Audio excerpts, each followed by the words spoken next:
लेकिन यशिका ये क्यों भूल जाती थी? इस दुश्मनी की शुरुआत उसके भाई शौर्य ने ही की थी। मिताली और यशपाल ने इस दुश्मनी की वजह से बहुत कुछ सहा था।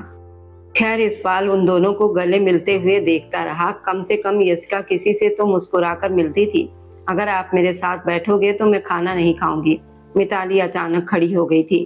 शौर्य सिंह ने उसका हाथ मजबूती से पकड़कर उसे बैठने का संकेत दिया। शौर्य मेरा हाथ छोड़ो, सब लोग देख रहे हैं। सब लोग क्या देख रहे हैं? मुझे ये भी तो बताओ, मेरे साथ बैठकर तुम खाना खा सकती हो। मेरे अंदर कोई कांटे नहीं है जो तुम्हें चुभ जाएंगे। बैठ जाओ। मिताली ने गुस्से से उसकी ओर देखा। दादा, इन्हें कहिए कि मुझे छोड़ दे। जगदीश वर्मा ने हाथ के इशारे से मिताली को बैठ जाने के लिए कहा।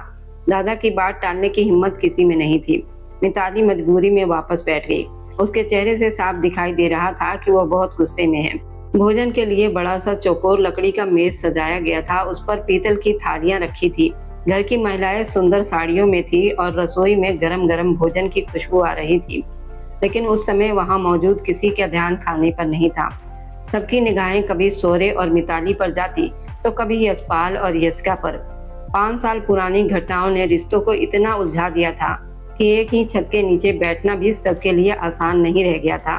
फिर भी जगदीश वर्मा की मौजूदगी में सभी चुप थे, क्योंकि वे जानते थे कि दादा के दिल में आज भी यही इच्छा थी कि उनके परिवार फिर से पहले की तरह एक हो जाए। और उसके पास आकर क्यों बैठ गया था? यानी अब वह ठीक से खाना भी नहीं खा सकती थी। दादा, ये तो सरासर अन्याय है, मिताली ने नाराज होकर कहा। शौर्य सिंह हल्के व्यंग से मुस्कुराया। अन्याय नहीं, अधिकार है। बहुत समय के बाद तुम्हें मेरा अधिकार याद आया है। आपने जताने ही ना दिया, वरना मैं तो हमेशा जताना चाहता था मिस्टर शौर्य। सिर्फ शौर्य कहो। वह पलटकर उसकी आंखों में देखने लगा तो मिताली ने नजरें चुरा ली। गहरी सांस लेते हुए वो अपनी थाली में चम्मच चलाती रही, लेकिन कुछ खा नहीं रही थी। जगदीश वर्मा ने उसकी ओर देखते हुए कहा, मिताली क्या कर रही हो बेटा? कुछ खा लो। साफ साफ कह रही है ना कि उसे हम लोगों का साथ पसंद नहीं है। यशिका के ऐसा कहते ही मिताली ने तुरंत उसकी तरफ देखा। एक बाई ही काफी है, तुम्हें बोलने की जरूरत नहीं है। यशिका मुस्कुरा दी। अच्छा, अब जवाब देना भी सीख गई हो। पहले से ही आता था, बस तुम्हें दिखाई नहीं देता था। ये कहकर मिताली फिर से खड़ी हो गई। दादा, मैं यहाँ नहीं बैठ सकती इन लोगों के बीच। यशिका भी तुरंत खड़ी हो गई। इसका क्या मतलब है? यह हमारा घर है और हम यहाँ पूरे अधिकार से रह सकते हैं। इन लोगों के बीच? ये कहते कहते यशिका की आवाज ऊंची हो गई थी। शौर्य ने तुरंत उसे तेज नजरों से देखा। मिताली ने शौर्य की ओर व्यंग भरी मुस्कान से देखा। देख रहे हो तुम्हारी बहन मेरी कितनी इज्जत करती है। इतना कहकर वे वहां रुकी नहीं और आगे बढ़ गई। भैया, शुरुआत उसने की थी, यशिका बोली। तुम्हें उससे बहस करने की क्या जरूरत थी? यशपाल की नजरें यशिका पर टिकी ही थी। मिताली उनकी नजरों के सामने से गायब हो चुकी थी और खाना भी अधूरा छोड़ गई थी। जगदीश वर्मा ने चम्मच एक तरफ रख दिया और सिर पर हाथ फेरने लगे। वह इन बच्चों को संभाल ही नहीं पा रहे थे। इतने जिद्दी और झगड़ालू तो उनके गोद लिए हुए वो बच्चे भी नहीं थे जितने उनके बच्चों के बच्चे थे। एक समय था जब इन सबकी हंसी और बातें खत्म ही नहीं होती थी। उनके चेहरे पर फीकी सी मुस्कान आ गई। उन्हें पुराने अच्छे दिन याद आ गए थे। मिताली, समाने होने की कोशिश करो। तुम छोटी छोटी बातों पर पहले इस तरह प्रतिक्रिया नहीं देती थी। भैया, शौर्य सिंह, मुझसे बर्दाश्त नहीं होगा। मैं यहाँ नहीं रह सकती। यह हमारा घर है मिताली, और तुम जानती थी कि एक ना एक दिन वह वापस आएगा। मैं नहीं जानती थी उसका साथ मुझे घुटन देता है। मैं अपने माता पिता के जिम्मेदार व्यक्ति के साथ नहीं बैठ सकती। उसके साथ एक ही मेज पर बैठकर खाना खाना, मुझे नहीं लगता कि मैं ऐसा कर सकती हूँ। मैं जानती हूँ कि तुम दुख में हो। दुख में तो आप भी हैं। हाँ हूँ, मुझे पता है, लेकिन मेरी वजह से खुद को बंधनों में मत बांधिए। अगर आप यशिका से शादी करना चाहते हैं तो कर लीजिए, मैं आपको नहीं रोकूंगी। क्या कहा तुमने? यशपाल ने हैरानी से पूछा। जिस तरह तुम उन दोनों से नफरत करती हो, मैं भी करता हूँ, लेकिन यशिका निर्दोष है।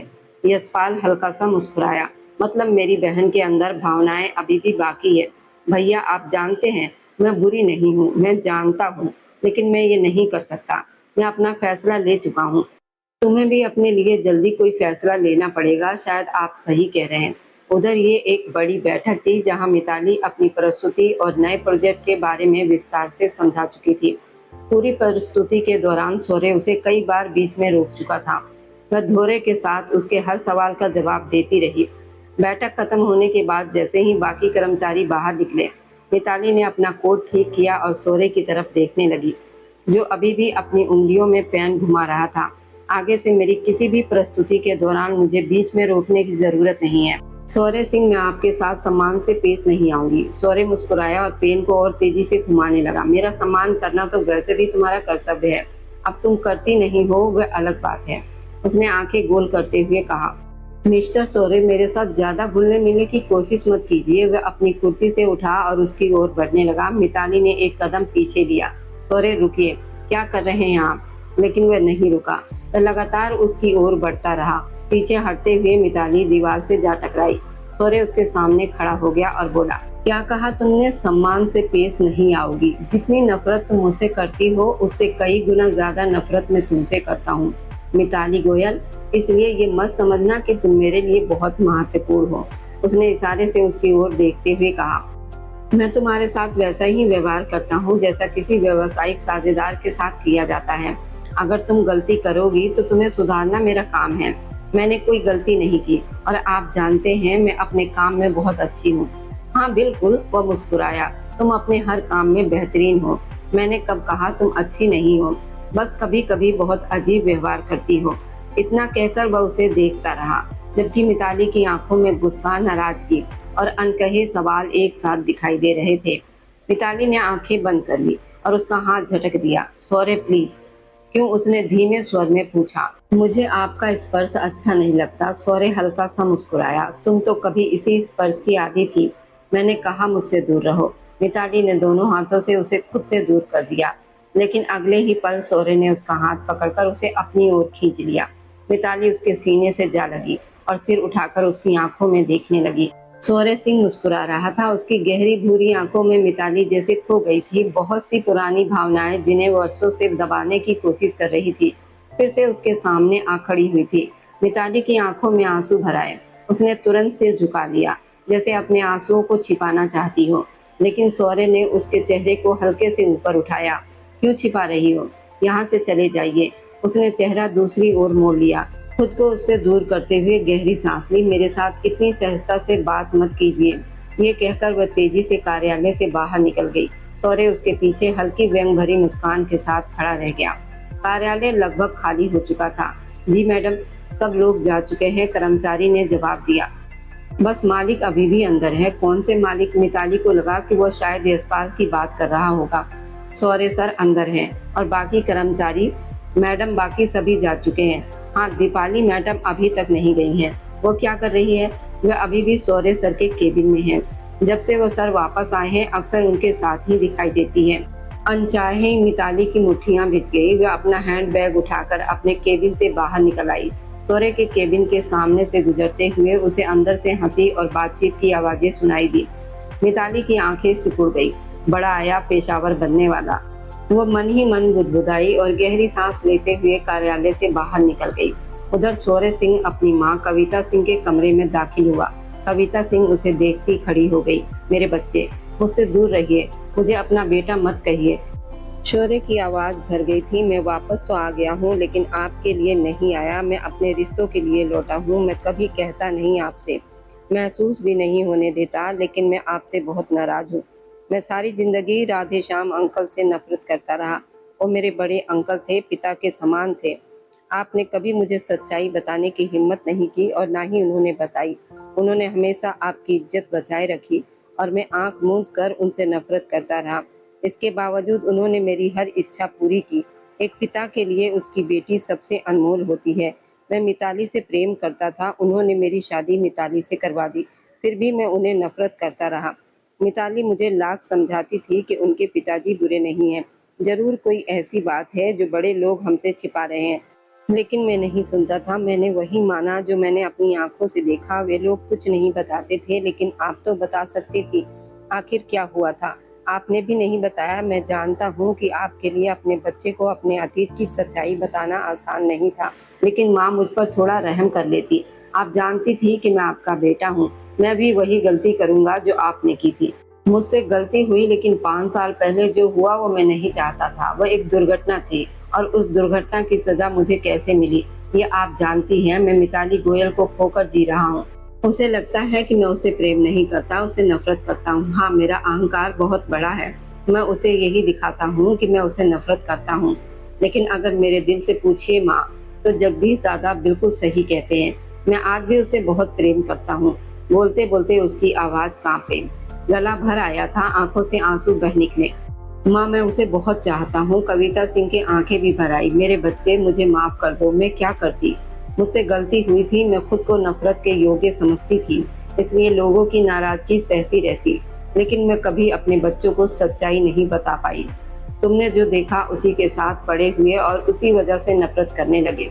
एक बच्चे के लिए उसकी माँ सबसे महत्वपूर्ण होती है, और तुमने मेरे लिए वही महसूस किया जो स्वाभाविक था। मैंने कई बार चाहा कि तुम्हें सब कुछ बता दूं, लेकिन हिम्मत नहीं जुटा पाई। गलत किया आपने, सौर्य ने थके हुए स्वर में कहा। अगर जगदीश दादा मुझे सच्चाई ना बताते तो शायद मैं आज भी अंधेरे में जी रहा होता, लेकिन मैंने तो सारी हदें पार कर दी। वह अपने सिर पर हाथ रखकर माँ के बिस्तर पर बैठ गया। ऐसा लग रहा था जैसे अतीत का पूरा बोझ आज उसके कंधों पर आ गिरा हो। कमरे में कुछ देर सन्नाटा छाया रहा। फिर दूसरी ओर यशपाल गोयल अपने लैपटॉप पर काम कर रहा था। तभी यशिका यादव ने धीरे से पूछा, आप यशिका को माफ क्यों नहीं कर देते? यशपाल के हाथ की उंगलियां कीबोर्ड पर रुक गई। उसने धीरे से सिर उठाया और गंभीर आवाज में कहा, क्या क्या माफ करूं, क्या माफ करूं? यशपाल गोयल ने धीमी लेकिन भारी आवाज में कहा, ये कि जब मैंने उसे चुनने के लिए कहा तो उसने अपने भाई को चुना, या ये कि वह 5 साल तक मुझसे दूर रही। आखिर क्या माफ करूं? मुझे कुछ समझ में नहीं आता। जो फैसला मैंने लिया है, क्या तुम उसमें मेरे साथ हो? निशिका यादव हल्का सा मुस्कुराई। आप जानते हैं मैं आपको कितना चाहती हूँ। यशपाल उसकी तरफ देखता रहा। मैं खुद नहीं जानता कि मैं क्या कर रहा हूँ और क्यों कर रहा हूँ। बस इतना जानता हूँ कि अगर तुम साथ रहोगी तो जिंदगी आसान रहेगी। लेकिन आप यशिका से प्यार करते हैं। मैं नहीं चाहता कि मैं आप दोनों के बीच आऊँ।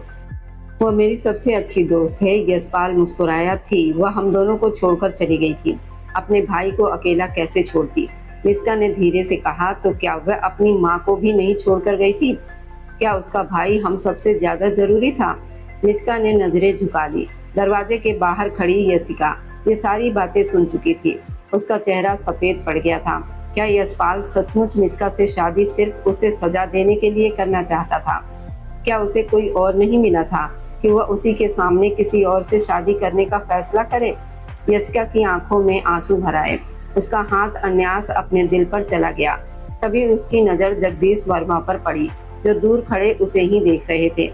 वह छोटे छोटे कदमों से उनके पास पहुंची। दादा, जगदीश वर्मा मुस्कुराए और उसके सिर पर हाथ फेर दिया। अपना अहंकार छोड़ दो बेटी, ये इंसान को अंदर से खा जाता है। प्यार में अहंकार का कोई काम नहीं होता। तुम लोग जो कर रहे हो गलत कर रहे हो। अपनी जिंदगी खुद बर्बाद कर रहे हो। बेवजह एक दूसरे से नाराज हो। जब इतना प्यार करते हो तो एक दूसरे से छिपाते क्यों हो? यशिका ने गहरी सांस ली। दादा, अब बहुत देर हो चुकी है। नहीं बेटी, सिर्फ समय बीता है। तुम लोगों में से कोई भी आगे नहीं बढ़ा। जगदीश वर्मा बिल्कुल सही कह रहे थे। यशिका चुपचाप खड़ी रह गई। दूसरी तरफ मिताली गोयल ने सौर्य सिंह को देखते ही पूछा, वह क्या कर रही थी आपके कार्यालय में? उसके अचानक पूछे गए सवाल पर सौर्य खड़ा हो गया। कौन क्या कर रही थी? मेरे कार्यालय में वही दीपाली जो भी कर रही थी। आपसे मतलब होगा? मिताली ने नाराज होकर कहा, अगर मेरे कार्यालय में कोई पुरुष अकेला बैठा हो, पूरा कार्यालय खाली हो, तो आपका क्या प्रतिक्रिया होगी? सौर्य सिंह। सौर्य ने आगे बढ़कर उसका हाथ पकड़ लिया। तमीज से बात करो। क्यों? मिताली ने उसकी आंखों में देखते हुए कहा, क्योंकि तुम मेरी पत्नी के बारे में बात कर रही हो। मिताली व्यंग से हंस पड़ी। पत्नी? अच्छा, तो इतनी प्रिय है आपको आपकी पत्नी? फिर बताइए, दीपाली के साथ बंद कार्यालय में क्या कर रहे थे? उसने अपना हाथ छुड़ा लिया। सौर्य उसकी तरफ देखकर मुस्कुराया। तुम उससे जलती हो। मुझे किसी से जलन नहीं होती। मिताली ने तुरंत नजरें फेर ली। ये बहुत गौर और पेशावर व्यवहार है। लेकिन उसकी झिझकती आवाज और लाल पड़ता चेहरा कुछ और ही कहानी सुना रहे थे। सौर्य उसकी हालत देखकर मुस्कुरा उठा। अच्छा, वह धीरे से बोला, फिर इतना गुस्सा क्यों आ रहा है? मिताली ने कोई जवाब ना दिया। तुम आज भी मेरी परवाह करती हो? सौर्य ने कहा, बिल्कुल नहीं। तो फिर दीपाली का नाम सुनकर तुम्हारा चेहरा इतना लाल क्यों हो गया? मिताली ने होंठ भींच लिए। आप खुद को बहुत महत्वपूर्ण समझते हैं। सौर्य हल्का सा हंसा। और तुम खुद को बहुत समझदार समझती हो। कम से कम मैं उन लोगों में से नहीं हूँ जो हर बात का मजाक बनाते हैं, और मैं उन लोगों में से नहीं हूँ जो अपनी भावनाएं छिपाने के लिए गुस्से का सहारा लेते हैं। सौर्य ने जवाब दिया। मिताली ने उसे घूरा। आप सचमुच असंभव इंसान है, फिर भी 5 साल के बाद भी तुम्हारी हर बात का केंद्र मैं ही हूँ। सौर्य की मुस्कान और गहरी हो गई।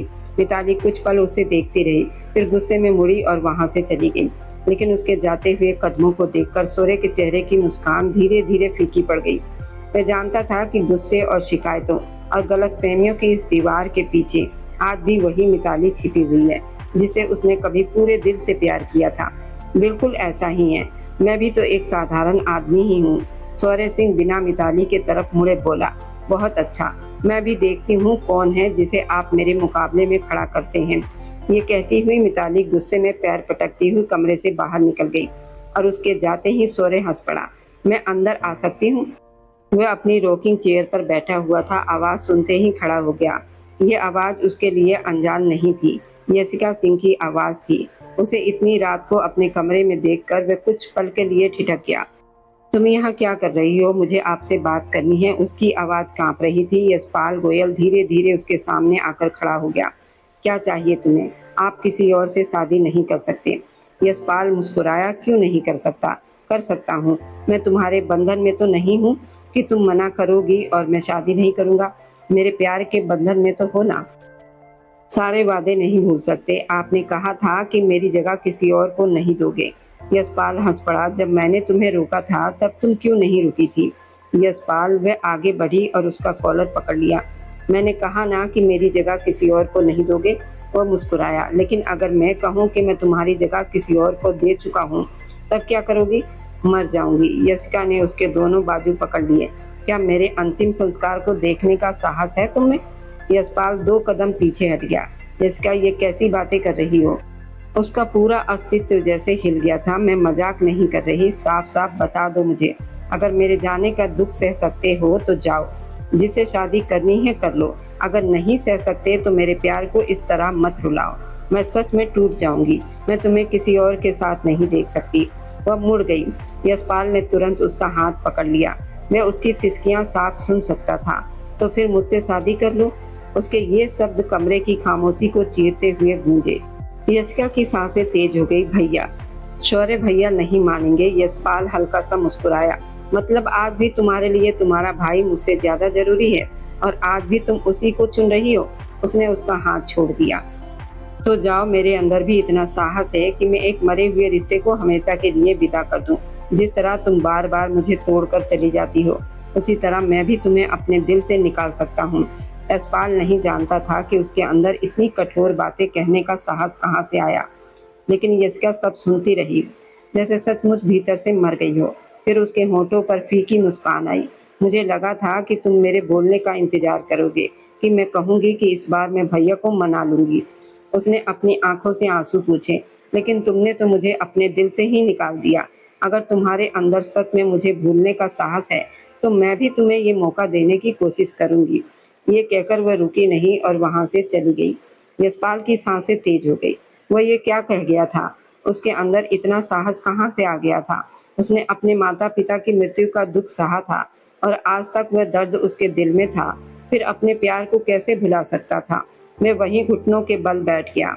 आखिर इंसान का अहंकार इतना बड़ा क्यों होता है? दिल और दिमाग की लड़ाई में हम हमेशा दिल को ही हारने क्यों देते हैं?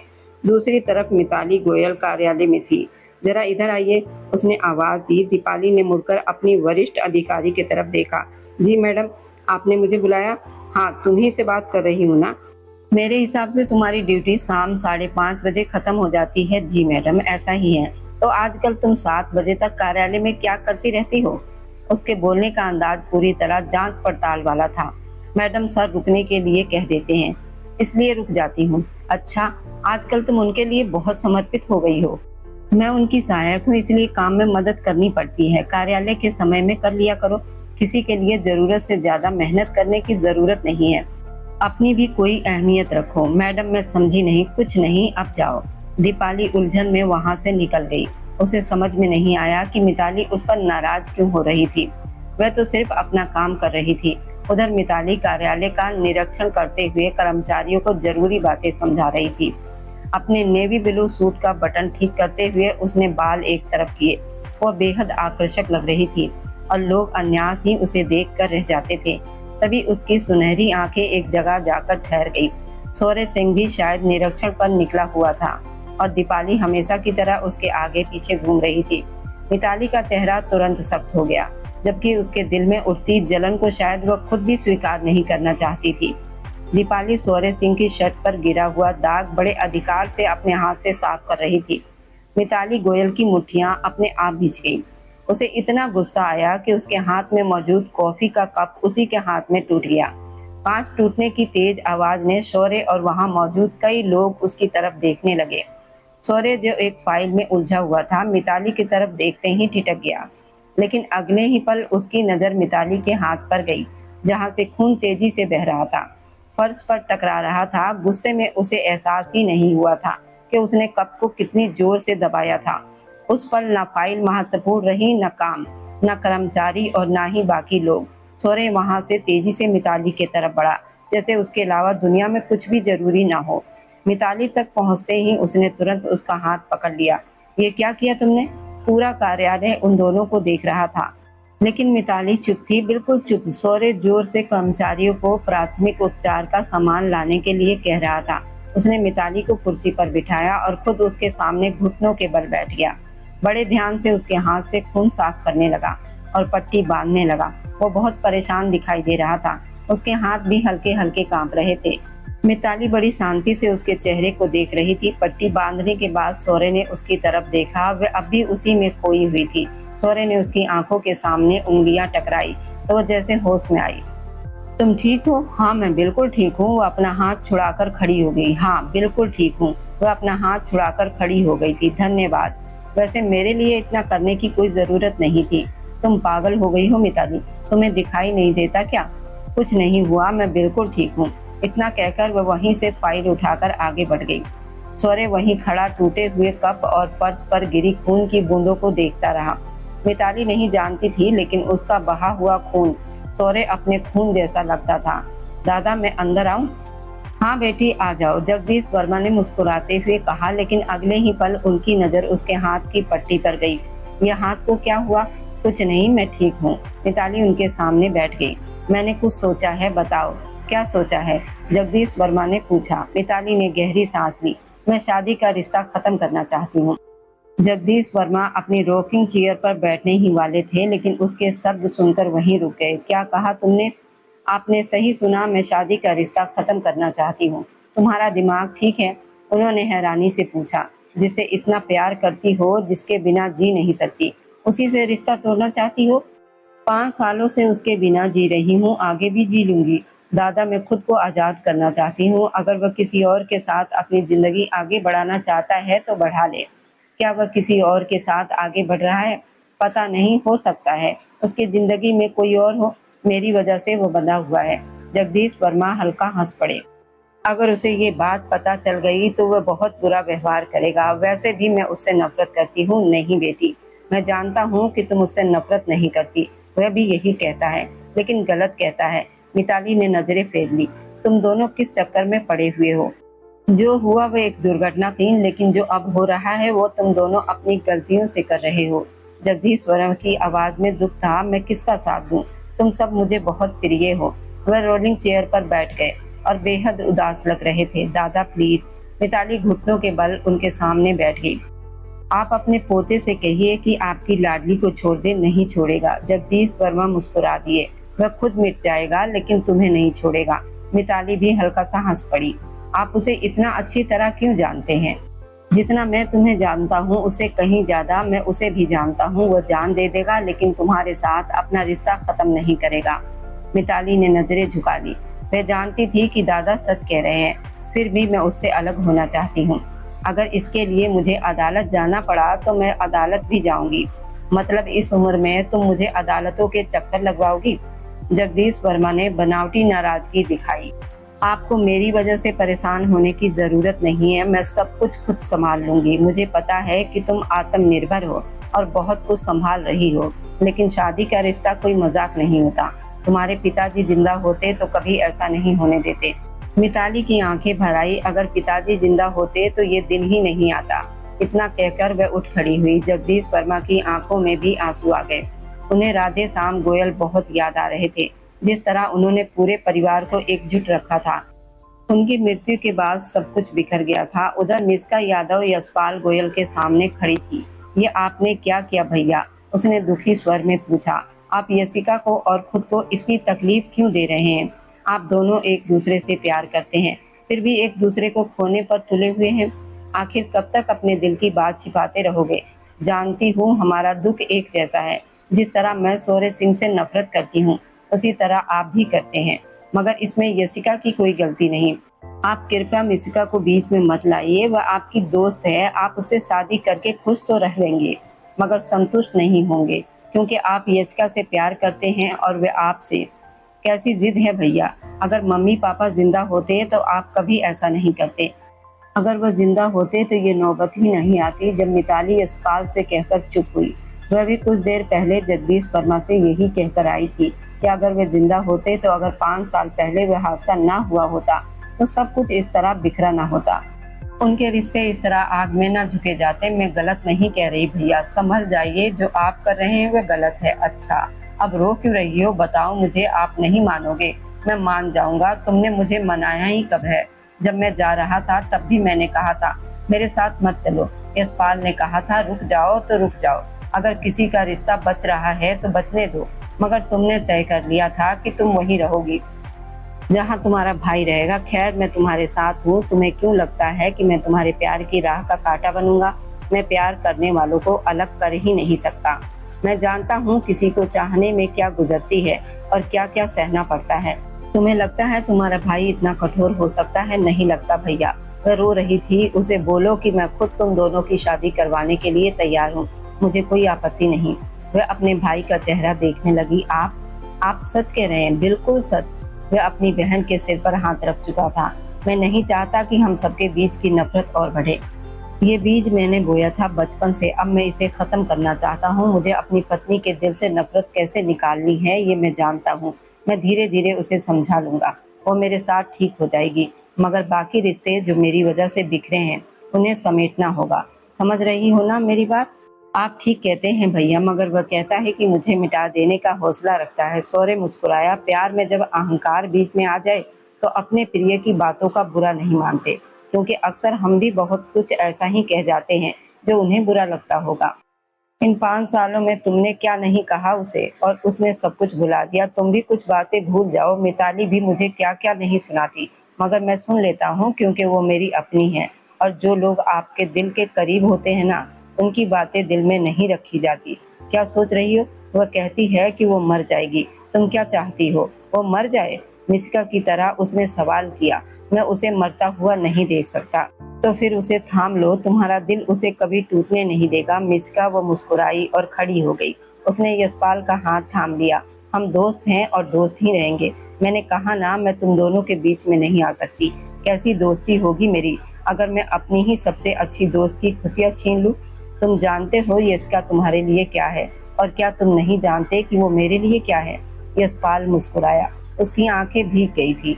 माफ कर दोगी ना मुझे, या फिर नफरत करोगी और दोस्ती छोड़ दोगी? मिस्का के गालों पर पड़ने वाला डिंपल उभर आया, क्योंकि वह बहुत गहराई से मुस्कुराई थी। वो बहुत प्यारी थी, बहुत ज्यादा।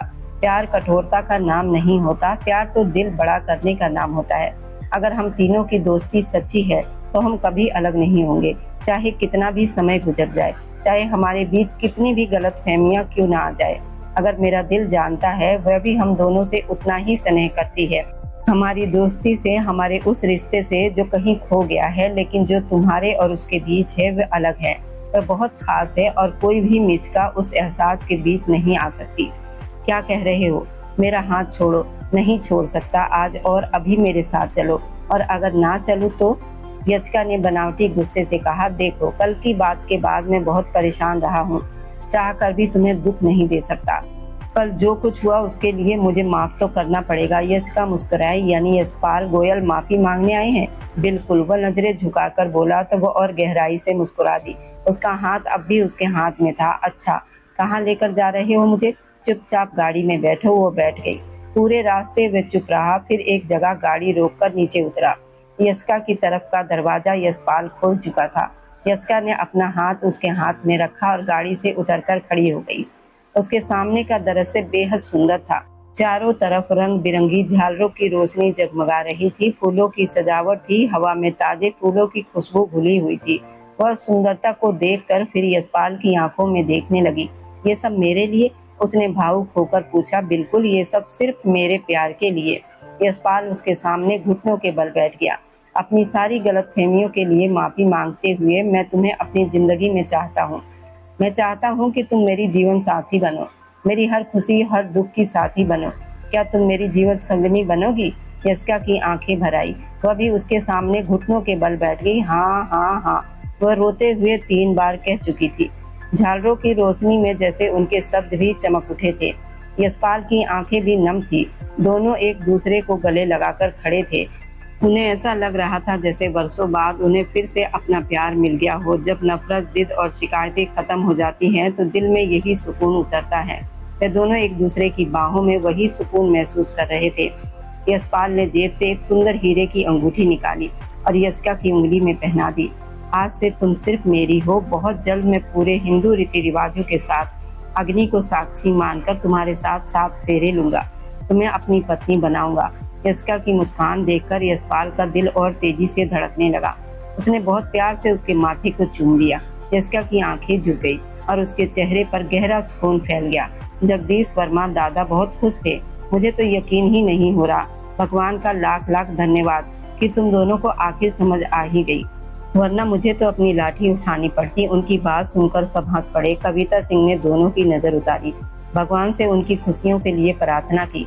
जो गलतियां हुई थी वो बीते समय की बातें थी। कौन सही था और कौन गलत, इसका फैसला भगवान पर छोड़ देना चाहिए। जिसने भी गलतियां की थी उसने अपनी भूलों का पछतावा किया था और बहुत कुछ सहा था। अपने बच्चों से वो बहुत प्यार करती थी। आज जब कविता सिंह अपनी बेटी यशिका को उसका प्यार मिलता देख रही थी तो उनकी आंखें भर आई। यशिका भी अपनी माँ को ही देख रही थी। वे और सौर्य दोनों अपनी माँ से नाराज रहते थे, लेकिन उनसे बहुत प्यार भी करते थे। पहले खुलकर जताते थे, अब बस दिल में महसूस करते थे। सौर्य और मिताली भी वहीं खड़े थे। दोनों की नजरें मिली तो मिताली ने नजरें झुका ली। उसे बहुत कुछ याद आ रहा था। वह समय जब उनके बीच कोई दीवार नहीं थी, कोई गलतफहमी नहीं थी। जब मिताली गोयल सौर्य सिंह पर जान छिड़कती थी। सौर्य उसकी आंखों में देख रहा था, मिताली भी उसी को देख रही थी। दादा, आपको नहीं पता मुझे न जाने क्या हो रहा है। मैं शब्दों में नहीं बता सकती इस समय मैं कितनी खुश हूँ। मिताली जगदीश वर्मा दादा के पास बैठते हुए बोली। दादा ने अपनी झूलने वाली कुर्सी उसकी तरफ घुमाई। अच्छा, ऐसा क्या हो गया? उन्होंने मुस्कुराकर पूछा। आपको पता है, सौर्य सिंह ने आखिरकार मेरे सामने घुटने टेक दिए हैं। दादा ने अपनी लाठी पर हाथ टिकाया और हंस पड़े। अरे लाडो, ऐसा मत कहा करो। सच कह रही हूँ। पूरे तरीके से घुटनों के बल बैठा था और कह रहा था कि वो मुझसे प्यार करता है। वह उत्साह से उनके सामने बैठ गई। दादा फिर हंस पड़े। पगली, पिछले 4 साल से तुम दोनों एक दूसरे से अपने प्यार का इजहार कर रहे हो और हर बार तुम ऐसे बताने आती हो जैसे उसने पहली बार कहा हो। मिताली शर्मा गई। क्या करूं दादा, हमारे बीच प्यार ही इतना है। कभी कभी तो मैं उसकी मोहब्बत देखकर डर जाती हूँ। वो मेरे लिए इतना चिंतित रहता है, इतना ध्यान रखता है। कभी कभी मुझे खुद समझ नहीं आता कि मैं भगवान का कितना धन्यवाद करूं। मैं कैसे बताऊं कि वो मेरे लिए क्या है। तभी कमरे में शौर्य सिंह आ गया। बताओ ना, क्या हूँ मैं, कैसा हूँ? वो मुस्कुराया, बोला। मिताली शर्मा गई। दादा, सौर्य मेरा पीछा कर रहे थे। करना पड़ता है, मुझे पता था कि अंगूठी लेकर तुम सीधे दादा के पास आओगी। सौर्य झूलने वाली कुर्सी के पीछे खड़ा होकर दादा के कंधों पर हाथ रखकर झुक गया। जगदीश वर्मा दादा ने उसके सिर पर हल्की चपत लगाई। अरे मेरी लाडो को परेशान करना छोड़ दो। दादा, आपकी लाडो मेरा जीना मुश्किल कर देती है और आप कहते हैं कि मैं उसे परेशान करता हूँ। मिताली तुरंत इतराकर बोली। जरा ढंग से बात करो। दादा हमेशा मेरी ही तरफ रहेंगे। हाँ, इसका तो मुझे पहले से अंदाजा है। लाडली तुम हो, मैं तो सिर्फ उनका पोता हूँ। उसकी बात पर दादा हंस पड़े। फिर उन्होंने मुस्कुराकर पूछा, अच्छा सौर्य, राधे श्याम गोयल से कब बात करोगे? आखिर अब आगे की शादी की तैयारियां भी तो करनी है। ये सुनते ही सौर्य की चेहरे की चमक धीरे धीरे फीकी पड़ गई। मिताली ने ये बात बहुत ध्यान से देखी थी। आप बात करेंगे, क्योंकि ये तो बात करने से रहा। आप जानते हैं पिताजी और सौर्य बात नहीं करते। ये कहते वो बहुत उदास लग रही थी। अरे क्यों दुखी होती हो? कुछ नहीं होगा। मेरा सौर्य जैसा भी है तुम्हारे पिताजी से बात कर लेगा। तुमसे प्यार जो बहुत करता है। जगदीश वर्मा दादा हमेशा की तरह मुस्कुरा रहे थे। मिताली भी हल्का सा मुस्कुरा दी। यशिका कहाँ छुपी हुई हो? यशपाल की आवाज गूंजी। यही हूँ, दिखाई नहीं दे रही क्या? यशिका की हंसी सुनाई दी। अरे छुपके तो दिखाई देने के लिए नहीं है ना बुद्धि। यशिका खिलखिलाकर हंस पड़ी। यशपाल भी हंस पड़ा। मैं तो चाहता हूँ तुम अंधेरे में भी दिखाई दो। अंधेरे में कोई दिखाई नहीं देता जनाब। फिर यशिका कहाँ से दिखाई देगी? निष्का के ये कहते ही यशपाल फिर से हंस पड़ा। अच्छा, यानी तुम दोनों साथ छुपी हुई हो? बिल्कुल। तभी वह हाथ बढ़ाकर स्विच बोर्ड तक पहुंचा और कमरे की लाइट जला दी। कमरे में कोई नहीं था। अरे मतलब सच में कहीं छुपी हुई हो? अब हम बच्चे नहीं रहे कि तुम लोग मुझसे ऐसी छुपोगी। तभी अलमारी का दरवाजा खुला और यशिका तथा मिस्का दोनों हंसती हुई बाहर निकल गई। यशपाल का मुंह खुला का खुला रह गया। तुम दोनों अंदर थी? हाँ ना, हमें लगा तुम अच्छे से ढूंढोगे, मगर क्या फायदा, तुमने तो पहले ही हार मान ली। क्या हम बच्चे नहीं रहे? यशपाल हंस पड़ा। अच्छा सुनो, अब तुम दोनों समझदार लड़कियों में से कोई एक जाकर मेरे लिए चाय बनाकर लाए। मेरा सिर बहुत दर्द कर रहा है और इस समय मुझे मेरी बहन भी दिखाई नहीं दे रही जिसे मैं चाय बनाने को कहूँ। काम के लिए ही तुम्हें हमारी याद आती है? निष्का ने आंखें घुमाई। नहीं, वैसे भी तुम दोनों की याद आ रही थी। वैसे मैं तुम्हें उतना परेशान नहीं करता जितना तुम दोनों मुझे करती हो। अपने सारे काम मुझसे करवाती हो, हर जगह लाइन में खड़ा करती हो क्योंकि मैं अकेला लड़का हूँ और तुम दोनों को मुझसे फायदा होता है। यशिका और निष्का दोनों हंस पड़ी। फिर कैसी दोस्ती, अगर तुम हमारे काम ही ना हो? अच्छा, इसलिए इससे पहले कि दादा आ जाए और मुझे धक्के देकर तुम दोनों के कमरे से बाहर निकाल दे, तुम दोनों मेरे साथ चल रही हो और मेरे लिए चाय बना रही हो। घर के बाकी लोग क्या कर रहे हैं? यशिका ने आंखें झपकाई तो यशपाल ने उसे घूरा। यशिका जी, तुम जानती हो मुझे तुम्हारे हाथ की चाय पसंद है, तो सीधा सीधा कहो ना कि मैं चाय बना दूं। यशिका उठकर खड़ी हो गई। यशपाल ने मुस्कुराते हुए अपने बालों में हाथ फेरा। तभी सीढ़ियों से राधे श्याम गोयल नीचे उतरते दिखाई दिए। उनके साथ उनकी पत्नी विनीता गोयल भी थी। दोनों हंसते हुए बात कर रहे थे, नीचे आ रहे थे। तभी उनकी नजर बैठक में बच्चों पर पड़ी। वहां सभी मौजूद थे। सोरे, यशिका, मिसिका, यशपाल और मिताली। पांचों एक दूसरे के साथ मजाक कर रहे थे, हंस रहे थे। कभी बहस करते तो अगले ही पल फिर दोस्त बन जाते। राधे श्याम गोयल मुस्कुराए। देख रही हो, दादा भी उनके साथ बच्चे बन जाते हैं। सचमुच जगदीश वर्मा दादा भी उन्हीं के साथ बैठे थे। घर में कितनी रौनक लग जाती है। विनीता गोयल मुस्कुराई। फिर उन्होंने कहा, कविता तो अक्सर अपने कमरे में ही रहती है। ये सुनकर राधे श्याम गोयल के चेहरे की मुस्कान हल्की पड़ गई। उसका नाम मत लिया करो। विनीता ने गहरी सांस ली। उसे माफ कर दीजिए, बहुत समय बीत गया है, दिल बड़ा कर लीजिए। वो पछताती है, रोती है, माफी मांगती है। दादा ने भी उसे माफ कर दिया है, आप भी कर दीजिए। राधे श्याम गोयल की आंखों में दर्द उतर आया। मैं अपने भाई जैसे जिगरी दोस्त की मौत नहीं भूल सकता। ये कहते हुए वे सीढ़ियां उतरकर नीचे आ गए। वहीं सुरेश यादव और उनकी पत्नी पारुल यादव भी बैठे हुए थे। भाभी, बच्चों ने तो घर में जान डाल दी है। राधे श्याम गोयल उनके पास बैठते हुए बोले। बिल्कुल ठीक कह रहे हैं भाई साहब, ये लोग जब एक साथ होते हैं तो घर में अलग ही खुशी आ जाती है। पारुल यादव मुस्कुराई। मैं इनके लिए कुछ खाने को बनाकर लाती हूँ। विनीता गोयल उठ खड़ी हुई। मैं भी चलती हूँ भाभी। पारुल भी उनके साथ चली गई। इस परिवार का माहौल हमेशा ऐसा ही शांत और प्रेम से भरा रहता था। बस सोरे और राधे श्याम गोयल के रिश्तों में खिंचाव बना रहता था, चाहे घर की बात हो या कारोबार की। सोरे कभी राधे श्याम गोयल की बातों का विरोध करने से पीछे नहीं हटता था। अभी भी उसने देखा कि राधे श्याम गोयल आकर सबके साथ बैठ गए हैं तो वह उठकर खड़ा हो गया। मिताली ने उसकी तरफ देखा। क्या हुआ? बैठो ना। नहीं, हम बाद में बात करेंगे। मिताली, तुम लोग बैठो। राधे श्याम गोयल ने गहरी सांस ली। मिताली ने अपने पिताजी की तरफ देखा। उसकी आंखों में दुख साफ दिखाई दे रहा था। तभी जगदीश वर्मा दादा बोले, जानते हो मैं क्या कहना चाहता हूँ? सोरे और मिताली एक दूसरे से प्यार करते हैं। राधे श्याम गोयल शांत होकर उनकी तरफ देखने लगे। क्या वो मेरा दामाद बनना चाहता है और क्या तुम उसे अपना दामाद बनाओगे? दादा ने मुस्कुराकर पूछा। राधे श्याम गोयल भी मुस्कुरा दिए। वो मेरे सबसे अच्छे मित्र महेश का बेटा है, उस दोस्त का जिसे मैं बहुत प्यार करता था। वो मुझसे नाराज हो सकता है मगर मेरे लिए वो भी मेरे बच्चों जैसा ही है। जगदीश वर्मा दादा मुस्कुराए। मुझे पता है मेरे बच्चे, तुम सबसे कितना प्यार करते हो। मैं उसे कह दूंगा कि तुम्हें कोई आपत्ति नहीं है। राधे श्याम गोयल ने सिर हिलाया। मिताली मेरी आंखों के सामने रहेगी और सोरे की पत्नी बनेगी, इससे बेहतर और क्या हो सकता है। ये सुनकर जगदीश वर्मा दादा, विनीता गोयल और रूपाली यादव तीनों मुस्कुरा उठे। थोड़ी देर के बाद मिताली बगीचे में फूलों को पानी दे रही थी। वो इतलाते हुए सोरे से बोली, देखा, मेरे पिताजी मुझसे बहुत प्यार करते हैं और तुमसे भी। मैं हमेशा कहती हूँ ना, मगर तुम ही नहीं मानते। हाँ, तुमसे करते होंगे मगर मुझसे नहीं करते, क्योंकि मैंने कभी उन्हें प्यार दिया ही नहीं। सौर्य सिंह मुस्कुराया, वह तो तुम हो ना, तुम्हारे पिताजी तुमसे बहुत प्यार करते हैं। बेटी माँ बाप के लिए सबसे अनमोल होती है। वह तुम्हारा हाथ मुझे सौंपने के लिए तैयार है। इससे बड़ा प्यार और क्या होगा। ये कहते हुए वो मिताली के पास आया और उसके हाथ से पानी का जग लेकर खुद पौधों में पानी डालने लगा। तुम अपने हाथों को इतनी तकलीफ क्यों देती हो? अगर मैं यहाँ हूँ तो मिताली मुस्कुरा दी। मतलब मेरी सारी परेशानियों पर तुम्हारा अधिकार है। बिल्कुल। सौर्य ने उसके चेहरे पर आई बालों की लटों को पीछे किया, मुस्कुरा दिया। मिताली उसकी आंखों में देखने लगी। कोई तुम्हारे बिना जीने की कल्पना भी नहीं कर सकता। मैं भी नहीं कर सकती, मिताली ने धीरे से कहा। सौर्य मुस्कुरा उठा। यशिका कहाँ है? यशिका अचानक उठ खड़ी हुई। बाहर गई है।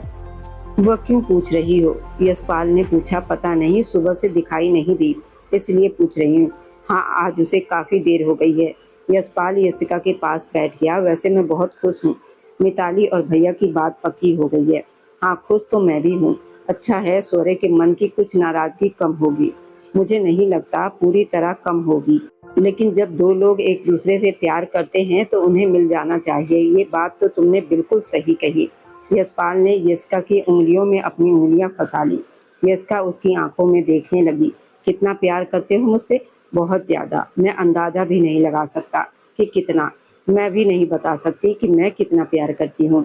जानता हूँ, प्यार का कोई माप नहीं होता। प्यार बस होता है या नहीं होता। तभी पारुल यादव कमरे में आई। उनके चेहरे पर चिंता साफ दिखाई दे रही थी। यशपाल, मिस्का को बहुत देर हो गई है। मुझे नहीं पता वो कहाँ है। यशपाल तुरंत उठ खड़ा हुआ। क्या हुआ आंटी? पता नहीं बेटा, वह अभी तक घर नहीं लौटी। वह अपनी दोस्त गुंजन पांडे के घर गई थी, लेकिन वापस नहीं आई। यशिका ने घबराकर यशपाल की तरफ देखा। मैं भी साथ चलूंगी। नहीं, तुम घर पर रहो। नहीं, मैं भी चलूंगी। मुझे चिंता हो रही है। आखिरकार यशपाल मान गया और दोनों घर से निकल गए। दूसरी तरफ मिस्का घबराकर पीछे हट रही थी। अमित राणा उसकी तरफ बढ़ रहा था। तुम्हें क्या लगता है मैं तुम्हें यहाँ से जाने दूंगा? मिस्का ने उसका हाथ झटक दिया। देखो अमित, गुंजन तुम्हें पसंद करती होगी, लेकिन मैं नहीं। वह सिर्फ मेरी दोस्त है। मेरे पास मत आना। मैं आऊंगा। यहाँ तुम्हें बचाने वाला कौन है? अमित बोला। गुंजन घर पर नहीं है। उसका फोन भी यही रह गया है। उसके माता पिता विदेश में हैं और तुम उसके एक संदेश पर यहाँ चली आई। पूरा घर खाली है। अब तुम्हें कौन बचाएगा? मिस्का डर गई।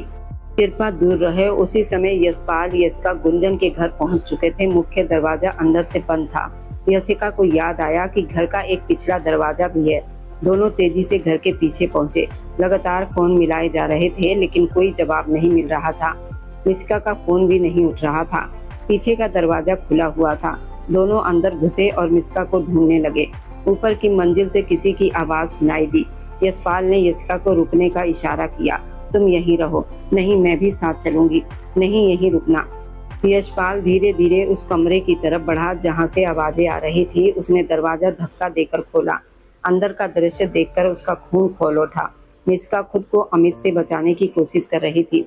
यशपाल को देखते ही अमित ठिठक गया, लेकिन उसके चेहरे पर अजीब सी मुस्कान थी। ओह, यशपाल गोयल, कैसे बचाओगे इसे? यशपाल ने आगे बढ़कर कहा। मिस्का को जाने दो। जो बात करनी है मुझसे करो। मिस्का रो रही थी। यशपाल की नजर बार बार उसके आंसुओं पर जा रही थी। अमित बोला, ठीक है, इसे जाने देता हूँ, लेकिन तुम यहीं रहोगे। मंजूर है, बस मिस्का को जाने दो। मिस्का तुरंत यशपाल के पास आई। आप चले जाइए यहाँ से। तुम जाओ, मैंने कहा ना जाओ। यशिका बाहर है, उसके साथ चली जाओ। नहीं, मैं आपको छोड़कर नहीं जाऊंगी। मैंने कहा जाओ। यशपाल की आवाज सख्त हो गई। मिस्का डरते हुए दरवाजे की तरफ बढ़ी। तभी अचानक धक्का मुक्की हुई। अगले ही पल तेज आवाज गूंजी। मिस्का ने बिना सोचे यशपाल को बचाने की कोशिश की और गंभीर रूप से घायल हो गई। अमित वहां से भाग निकला। गोली जैसे आवाज सुनकर यशिका दौड़ती हुई कमरे में पहुंची। मिस्का, उसकी चीख पूरे कमरे में गूंज गई। सामने का दृश्य देखकर किसी का भी दिल कांप जाता। अगले 2 दिन मिस्का अस्पताल के इमरजेंसी कक्ष में रही। पूरे परिवार की सांसें अटकी हुई थी। पुलिस ने अमित राणा को गिरफ्तार कर लिया था। जब मिस्का को होश आया तो यशपाल की आंखों में आंसू आ गए। उसका हाथ थामे हुए बोला, मुझे लगा था हम तुम्हें खो देंगे, मिस्का हल्का सा मुस्कुराई। अगर आपको कुछ हो जाता तो मैं भी जी नहीं पाती। उसके शब्द सुनकर यशपाल लंबे समय तक उसकी आंखों में देखता रहा, जैसे वहां कोई ऐसा भाव पड़ रहा हो जिसे वो पहले कभी समझ नहीं पाया था। प्यार अक्सर आंखों से बोलता है और उस समय दोनों की आंखें बहुत कुछ कह रही थी। उनके हाथ अब भी एक दूसरे के हाथों में थे। तभी फोन बजा। तुम कहाँ हो? ऑफिस में हूँ। तुम कहाँ हो? मैं तुम्हारे पास आ रही हूँ। क्या तुम ऑफिस आ रही हो? शौर्य सिंह उठ खड़ा हुआ। हाँ। तुम ऑफिस आ गई हो? हाँ, ऑफिस आई हूँ। अभी लिफ्ट में हूँ, लेकिन तुम तो जानते हो मुझे बंद जगहों से कितनी घबराहट होती है, मिताली गोयल ने फोन पर कहा। तो फिर लिफ्ट में चढ़ने की क्या जरूरत थी? शौर्य उससे बात ही कर रहा था कि अचानक उसे महसूस हुआ मिताली की आवाज बंद हो गई है। मिताली, मिताली, क्या हुआ? वह बार बार पुकारने लगा। उसने फोन की तरफ देखा, कॉल कट चुकी थी। वह तेजी से अपने केबिन से बाहर निकला, सीधे लिफ्ट की तरफ भागा। लिफ्ट बीच में रुकी हुई थी। क्या हुआ? उसने कर्मचारियों से पूछा। सर, लिफ्ट रुक गई है। बिजली तो है, लेकिन शायद लिफ्ट में कोई तकनीकी खराबी आ गई है। शौर्य का दिल जोर से धड़क उठा। वह जानता था मिताली को बंद जगहों से बहुत ज्यादा घबराहट होती है। वह ज्यादा देर तक ऐसी जगह पर नहीं रह सकती थी। उधर लिफ्ट के अंदर मिताली की सांसें तेज चल रही थी। वह गहरी गहरी सांस लेते हुए बार बार लिफ्ट के दरवाजे पर हाथ मार रही थी। उसके हाथ कांप रहे थे। फोन लगातार बज रहा था, लेकिन वह ठीक से फोन भी नहीं उठा पा रही थी। आखिर किसी तरह उसने फोन उठा लिया। मिताली, घबराओ मत, कुछ नहीं होगा, बेकार की बातें मत सोचो, मैं यही हूँ, सब ठीक हो जाएगा। शौर्य उसे समझा रहा था। मेरा दम घुट रहा है शौर्य। मिताली की आवाज कांप रही थी। तुम्हें कुछ नहीं होगा। अगर मुझे कुछ हो गया तो वो बिल्कुल बच्चे की तरह डरी हुई थी। कुछ नहीं होगा, मैं हूं ना। लेकिन कुछ देर के बाद उसका फोन फिर से बंद हो गया। लगभग आधे घंटे के बाद लिफ्ट का दरवाजा खोला गया। शौर्य बिना कुछ सोचे अंदर भागा। मिताली बेहोश पड़ी थी। उसने तुरंत उसे अपनी बाहों में उठा लिया और अस्पताल की तरफ दौड़ पड़ा। जब मिताली की आंख खुली तो उसने देखा शौर्य उसके सिरहाने बैठा हुआ था। वह घबराकर उठने लगी, लेकिन शौर्य ने उसे रोक दिया। उठने की जरूरत नहीं है, लेटी रहो। तुम्हें ऑफिस आने की क्या जरूरत थी? मिताली हल्का सा मुस्कुराई। आंख खोलते ही डांटना शुरू कर दिया? वह मासूमियत से बोली। शौर्य की आंखों में अभी भी डर साफ दिखाई दे रहा था। तुम्हें पता है आज मुझे क्या लगा? मिताली ने उसका हाथ पकड़ लिया। क्या लगा? ऐसा लगा जैसे मैं तुम्हें खो दूंगा। मैं बहुत डर गया था मिताली। मैं तुम्हें खो नहीं सकता। अगर तुम्हें खो दिया तो शायद मैं भी जी नहीं पाऊंगा। मिताली की आंखें नम हो गई। हम दोनों एक दूसरे के बिना नहीं जी सकते। जिसने भी एक दूसरे को खोया वह टूट जाएगा। शौर्य ने सिर हिलाया। तुम सही कहती हो, हम एक दूसरे को खोने की सोच भी नहीं सकते। ये कहकर वह झुका और प्यार से उसके माथे को चूम लिया। मिताली मुस्कुरा दी। सच तो ये था कि जितनी परेशानी मिताली को हुई थी, उससे कहीं ज्यादा शौर्य डर गया था। दोनों एक दूसरे से बेहद प्यार करते थे। दोनों जानते थे वह एक दूसरे के बिना अपनी जिंदगी की कल्पना भी नहीं कर सकते। कुछ दिन के बाद मिताली अपने हाथ में शौर्य का हाथ थामे बैठी थी। तभी राधेश्याम गोयल लैपटॉप पर काम करते हुए बोले। मुझे क्या आपत्ति हो सकती है? मैं तो चाहता हूँ कि तुम दोनों जल्दी शादी कर लो। मिताली का चेहरा खिल उठा। आप दुनिया के सबसे अच्छे पिताजी हैं। मैं आपसे बहुत प्यार करती हूँ। राधेश्याम गोयल मुस्कुरा दिया। जानता हूँ, मुझे अपनी बेटी पर बहुत गर्व है। ये जो कुछ भी मैंने बनाया और संभाला है वह आखिर तुम्हारा और यशपाल का ही तो है। मुझे भरोसा है कि तुम दोनों इसे अच्छी तरह संभाल लोगे। सामने बैठी विनीता गोयल मुस्कुरा दी। ऐसी बातें क्यों करते हैं? अभी तो आपको ही सब संभालना है। ये दोनों अभी बच्चे हैं। राधेश्याम गोयल ने मुस्कुराकर सिर हिलाया। नहीं, अब बच्चे बड़े हो गए हैं। मुझे इन पर पूरा भरोसा है। मिताली भी मुस्कुरा दी। आपका भरोसा कभी टूटने नहीं दूंगी। उसी समय जगदीश वर्मा दादा शौर्य को देख रहे थे। क्या बात है? शादी की बात सुनकर उतने खुश नहीं लग रहे जितना होना चाहिए। उसी महीने तुम्हारी शादी की तैयारी शुरू करवाने वाला हूँ। शौर्य हल्का सा मुस्कुराया। मैं बहुत खुश हूँ दादा। आप जानते हैं मिताली के बिना रहना मेरे लिए इतना मुश्किल है। तो फिर बैठो और मेरी बात सुनो। जगदीश वर्मा दादा ने गंभीर होकर कहा। मैं चाहता हूँ कि तुम अपने और राधेश्याम गोयल के बीच की दूरी खत्म कर दो। वो मिताली के पिताजी हैं। अगर तुम उनका सम्मान नहीं करोगे तो मिताली को दुख होगा। शौर्य ने गहरी सांस ली। वे जानती है कि उस पर मेरा कोई अधिकार नहीं चलता। वह कुछ कहती नहीं, लेकिन कभी कभी उसे मेरे व्यवहार से तकलीफ होती है। तो क्या तुम सारी जिंदगी उसे यही तकलीफ देना चाहते हो? दादा ने पूछा। शौर्य कुछ पल चुप रहा। मैं क्या करूं? मैं पुरानी बातें नहीं भूल पाता। जगदीश वर्मा दादा ने उसकी तरफ देखा। कभी बैठकर ये सोचने की कोशिश की है उन्होंने वैसा क्यों किया था? सौर्य ने धीमे स्वर में कहा, मैं क्यों सोचूं? मेरी माँ ने ऐसा क्यों किया था कि उन्हें इतना दुख और इतनी तकलीफ मिली? उनके पति का निधन हो गया था, लेकिन उनके साथ ऐसा व्यवहार किया गया जैसे वही दोषी हो। सौर्य सिंह की आवाज कांप रही थी। जगदीश वर्मा दादा ने गहरी सांस ली। सौर्य, सच सुनना आसान नहीं होता। कई बार मैंने तुमसे कहा कि बैठकर मेरी बात सुन लो, लेकिन तुम हर बार नाराज हो जाते थे। तुम्हारी माँ कविता सिंह बाहर से देखने पर महेश सिंह से बहुत प्यार करती थी, लेकिन महेश भी उन्हें बहुत चाहता था। उसने तुम्हारी माँ की हर खुशी का ध्यान रखा। फिर तुम पैदा हुए और तुम उसके लिए दुनिया की सबसे प्यारी चीज बन गए। सौर्य की आंखें भर आई। फिर क्या हुआ दादा? जगदीश वर्मा कुछ पल चुप रहे। तुम्हारे पिताजी ने अपनी जान खुद ले ली थी। ये सुनते ही सौर्य अपनी जगह से उठ खड़ा हो गया। नहीं, ये सच नहीं हो सकता। यही सच है बेटा। क्या हुआ था? कैसे हुआ था?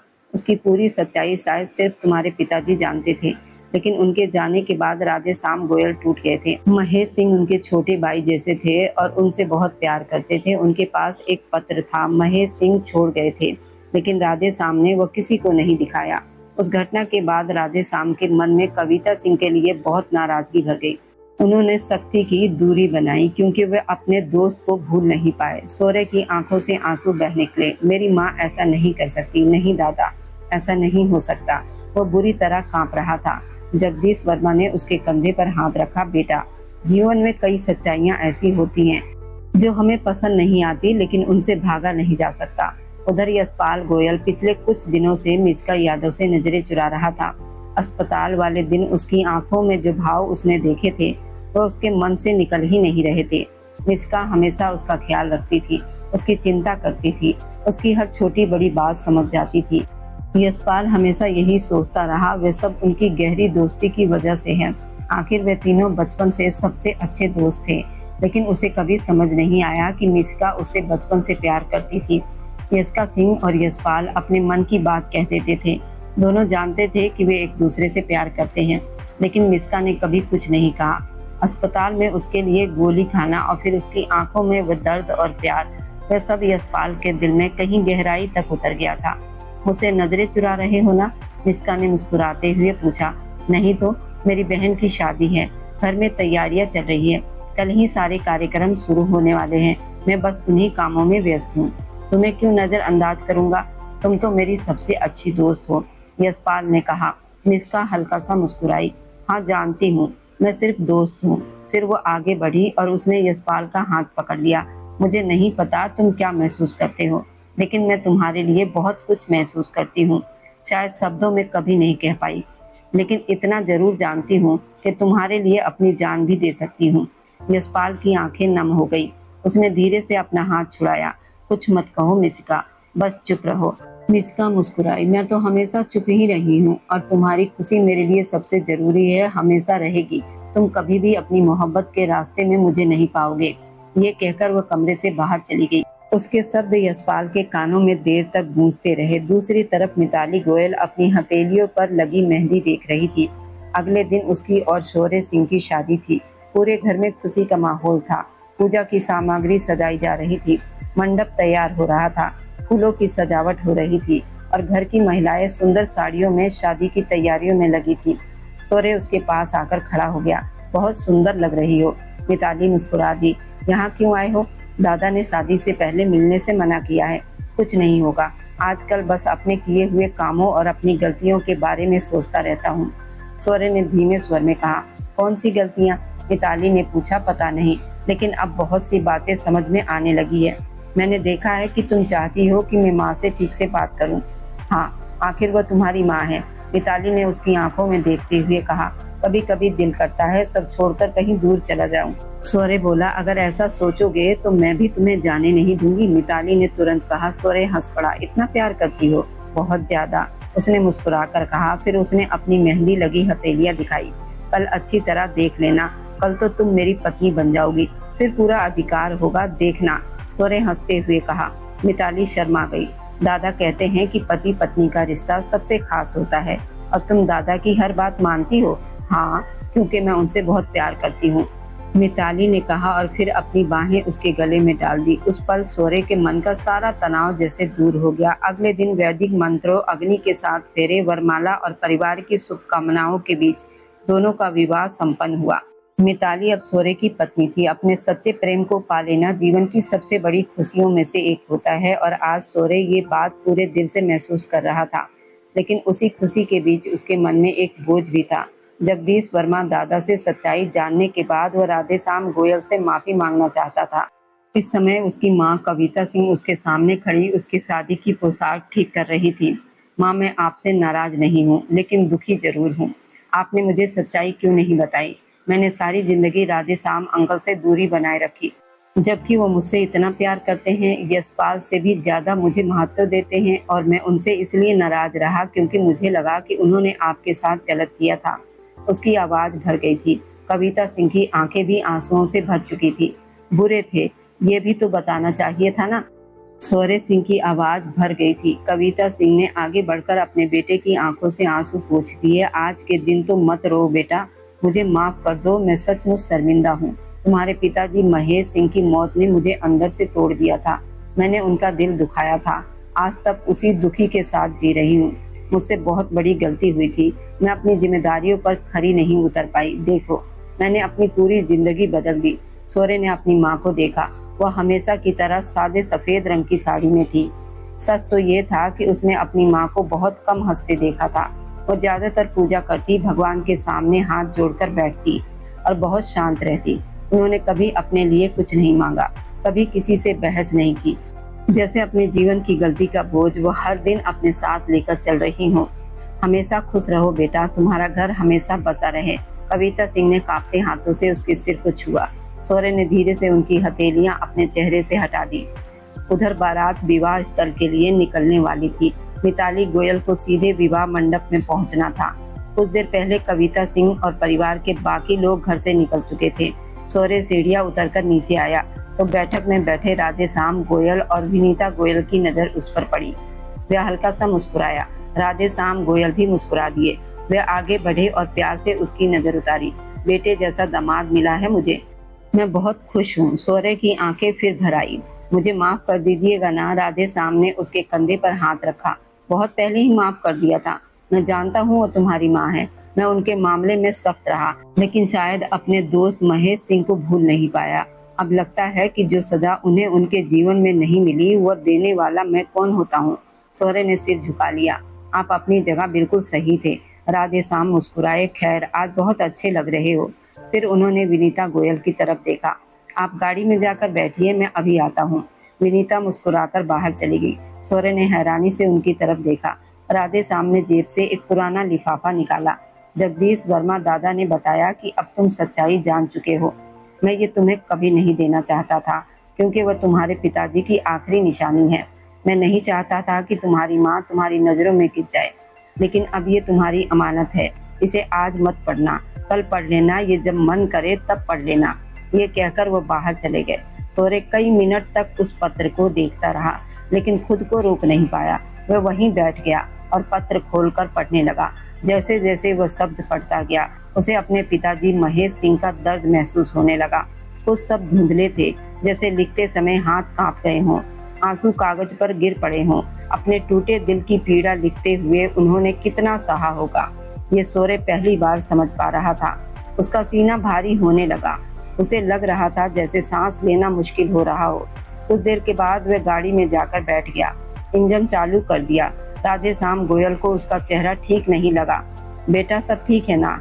हाँ, मैं ठीक हूँ, सौर्य ने जवाब दिया, लेकिन उसकी आवाज कांप रही थी। उसकी आंखें नम थी और मन अभी भी उस पत्र में अटका हुआ था। राधेश्याम रास्ते भर उसे इधर उधर की बातें करते रहे, लेकिन शौर्य का ध्यान कहीं और था। तभी अचानक सामने से तेज रफ्तार ट्रक आया। शौर्य, राधेश्याम की जोरदार आवाज गूंजी, लेकिन तब तक बहुत देर हो चुकी थी। भयानक दुर्घटना हो गई। शौर्य को गंभीर चोटें आईं, लेकिन राधेश्याम गोयल और विनीता गोयल की वहीं मृत्यु हो गई। यह हादसा पूरे परिवार पर पहाड़ बनकर टूटा। जगदीश वर्मा दादा का सबसे बड़ा सहारा छिन गया था। राधेश्याम गोयल, जो पूरे परिवार की मजबूत नींव थे, अब नहीं रहे थे। जिस दिन मिताली गोयल दुल्हन बनी थी, उसी दिन उसने अपने माता पिता को खो दिया। लाल बनारसी साड़ी और शादी के गहनों में सजी वह अपनी माँ और पिता के पार्थिव शरीर के सामने बैठी घंटों रोती रही। अंतिम यात्रा जब निकली तो उसे लगा जैसे उसकी दुनिया भी उनके साथ चली गई हो। उस दिन मिताली और यशपाल दोनों बदल गए थे। उनके जीवन का एक हिस्सा हमेशा के लिए टूट गया था। दुख और गुस्से में मिताली ने शौर्य को दोषी ठहरा दिया। उसे लगा कि ये सिर्फ दुर्घटना नहीं थी। वो मान बैठी थी कि शौर्य की नफरत ने ये सब किया है। जगदीश वर्मा दादा ने लाख समझाया, ये एक हादसा था, लेकिन उस समय कोई सुनने को तैयार ही नहीं था। मिताली यशपाल दोनों शौर्य को माफ नहीं कर पाए। परिवार के बीच गहरी खामोशी और दूरी आ गई। हर तरफ दुख ही दुख था। कुछ समय के बाद शौर्य और मिताली आमने सामने खड़े थे। शौर्य की आंखों में आंसू थे। अगर तुम मुझसे प्यार करती हो तो अपने भाई के साथ मत जाओ। अगर यशपाल इस शहर को छोड़कर जाना चाहता है तो जाने दो, लेकिन तुम अपना घर क्यों छोड़ रही हो? मिताली ने भीगी आंखों से उसकी तरफ देखा। मेरा भाई निर्दोष है। दुर्घटना में उसकी भी जान जा सकती थी। वह 4 दिन अस्पताल में जिंदगी और मौत के बीच रहा। मैं उसके लिए रोती रही हूँ और तुम चाहते हो कि मैं सब भूल जाऊं? शौर्य ने दर्द से कहा, यह अन्याय है मिताली। जो लोग मुझे जानते हैं वे जानते हैं कि मैं तुम्हें कितना प्यार करता हूँ। मिताली की आंखों से आंसू बह निकले। यशपाल, इसे समझाओ। उसने अपने भाई की तरफ देखा। यशपाल का चेहरा भी दुख से भरा था। पहले तुम खुद को समझाओ। हमने अपने माँ बाप परिवार को खोया है। अगर तुम्हें अपने भाई से ज्यादा प्यार है तो तुम चली जाओ, मैं तुम्हें नहीं रोकूंगा। मिताली कुछ पल उसे देखती रही, फिर उसने टूटे हुए स्वर में कहा, और मैं भी तुम्हें नहीं रोकूंगी। अगर प्यार में इंसान अपना दिल बड़ा नहीं कर सकता तो मैं भी अपने भाई का साथ नहीं छोड़ सकती। ये कहते हुए मिताली गोयल अपने भाई यशपाल गोयल के साथ देश छोड़कर चली गई थी। निशिका यादव ने उसे कठिन समय में यशपाल को बहुत संभाला था। वह उसकी सच्ची दोस्त बनकर उसके साथ खड़ी रही। उसने कभी अपने प्यार का इजहार नहीं किया, लेकिन वह यशपाल से बेहद प्यार करती थी। इतना प्यार कि उसकी हर तकलीफ उसे अपनी लगती थी। एक दिन शौर्य सिंह धीरे धीरे दरवाजा खटखटाकर कमरे में दाखिल हुआ। मिताली गोयल अपने भारी शादी के जोड़े को समेटकर एक तरफ बैठी हुई थी। दरवाजे की आवाज सुनकर उसने पलटकर देखा। उसकी आंखें फैल गई। क्या लेने आए हो? उसने कठोर स्वर में पूछा। शौर्य कुछ पल चुप रहा। मैं जा रहा हूँ, बस यही बताने आया था। उसकी आवाज में दर्द साफ महसूस हो रहा था। दुर्घटना में लगी चोटें अभी तक पूरी तरह भरी नहीं थी। वह बड़ी मुश्किल से चल पा रहा था। दीवार का सहारा लेकर खड़ा हुआ। उसका सिर झुका हुआ था। उसने भी राधे श्याम गोयल और विनीता गोयल की अंतिम यात्रा में कंधा दिया था। उस दिन का बोझ आज भी उसके दिल और कंधों पर था। उसकी आंखों से आंसू टूटकर गिर पड़े। क्या तुम मुझे माफ नहीं कर सकती? उसकी आवाज कांप रही थी। जानता हूँ कि दुर्घटना मेरी वजह से हुई। मुझे वो पत्र नहीं पढ़ना चाहिए था। मेरी गलती थी। मैं मानता हूँ तुम अपने माता पिता को खो चुकी हो। मैं समझ सकता हूँ कि तुम मुझे माफ नहीं कर सकती। उसकी आवाज भर आई थी। वह टूट चुका था, लेकिन मुझे यूं जाने मत दो।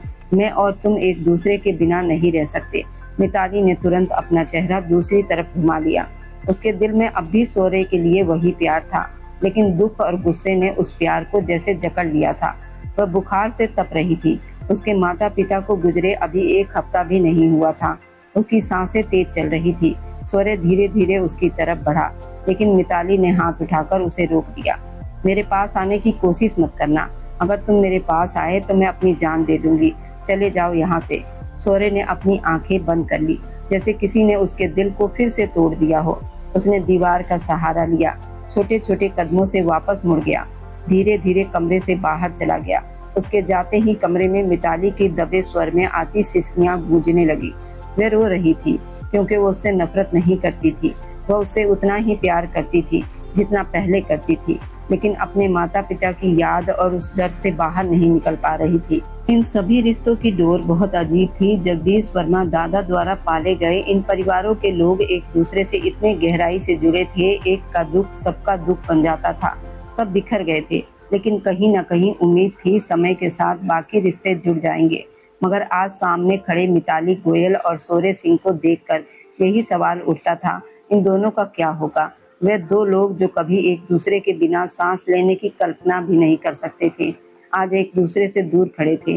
वे एक दूसरे से प्यार करते करते नफरत करने लगे थे। मिताली गोयल जो कभी शौर्य पर अपनी जान छिड़कती थी, उसके बिना कैसे जी पाएगी? और शौर्य जिसके लिए मिताली उसकी पूरी दुनिया थी, वह उस दूरी को कब तक सह पाएगा? समय जरूर घाव भर देता है, लेकिन कुछ घाव ऐसे होते हैं जो दिल के बहुत भीतर बस जाते हैं। अब देखना ये था कि उनके बीच की ये दीवार कब गिरेगी, ये दर्द कब कम होगा, उनके मन का अहंकार कब झुकेगा और क्या कभी वो दिन आएगा जब दोनों फिर से एक दूसरे का हाथ थामकर अपने अधूरे प्रेम को पूरा कर पाएंगे। और अब जाते जाते बस दिल से एक छोटी सी गुजारिश है, आप जहाँ कहीं से भी मेरी वीडियो को देख रहे हैं, कमेंट में अपने शहर और राज्य का नाम जरूर लिखिए।